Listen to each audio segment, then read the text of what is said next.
India गठबंधन के poster boy निकले अखिलेश यादव। कांग्रेस ने भी मान लिया अगर यूपी में विपक्ष में कोई है तो वो केवल समाजवादी पार्टी है। इधर कांग्रेस के दिग्गज नेता करते रहे 25 सीटों पर लोकसभा चुनाव लड़ने की मांग, उधर अखिलेश यादव ने यूपी से 11 सीटों पर कांग्रेस को चुनाव लड़ने के लिए दे दिया आमंत्रण। पर आखिर क्या कारण है कि इंडिया गठबंधन अखिलेश यादव के इर्द गिर्द घूम रहा है? आखिर अखिलेश यादव इंडिया गठबंधन में इतने पॉपुलर क्यों हैं? एक एक समीकरण समझ लीजिए। जिस वक्त बिहार की सत्ता में खेल चल रहा था, नीतीश कुमार के साथी उन्हें मनाने के लिए फोन कर रहे थे, उसी वक्त यूपी के सपा प्रमुख अखिलेश यादव ने राजनीति में नया ट्रम्प कार्ड खेल दिया। उन्होंने यूपी में कांग्रेस को 11 सीटें देने का फैसला किया।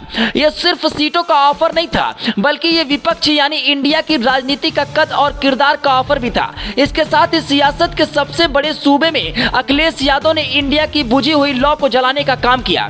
नीतीश यदि इंडिया से दूर होते हैं तो उनकी भूमिका को अखिलेश बखूबी रिप्लेस कर सकते हैं। अखिलेश इस पॉलिटिकल क्राइसिस के मिस्टर कूल बनकर उभरे हैं। उन्होंने इंडिया के साथ पीडीए के फॉर्मूलों को भी आगे बढ़ाया है। वो मौजूदा दौर की राजनीति और बिखरे हुए विपक्ष के लिए नए पोस्टर बनकर निकले हैं।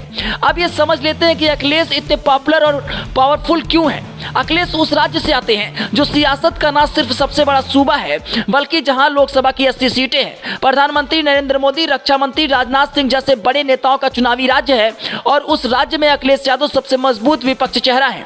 यूपी में भाजपा को चुनौती सिर्फ सपा से मिल रही है। पिछले विधानसभा चुनाव जब बसपा और कांग्रेस जैसे दलों को खाता खोलने में जूझना पड़ा था, उस वक्त सपा गठबंधन को यहां 125 सीटें हासिल हुई थी। इंडिया में नीतीश कुमार, ममता बनर्जी दो बड़े चेहरे थे। दोनों इंडिया अलायंस के सबसे बड़े फेस थे, लेकिन अब दोनों ने गठबंधन से खुद को अलग कर दिया है लगभग। ऐसे में अखिलेश ही एकमात्र सबसे बड़े चेहरे हैं और अखिलेश की फैन फॉलोइंग भी अच्छी है। वहीं अगर नीतीश कुमार की बात करें तो विपक्षी दलों के एक मंच पर लाने की सबसे पहल बिहार के मुख्यमंत्री नीतीश कुमार ने की थी।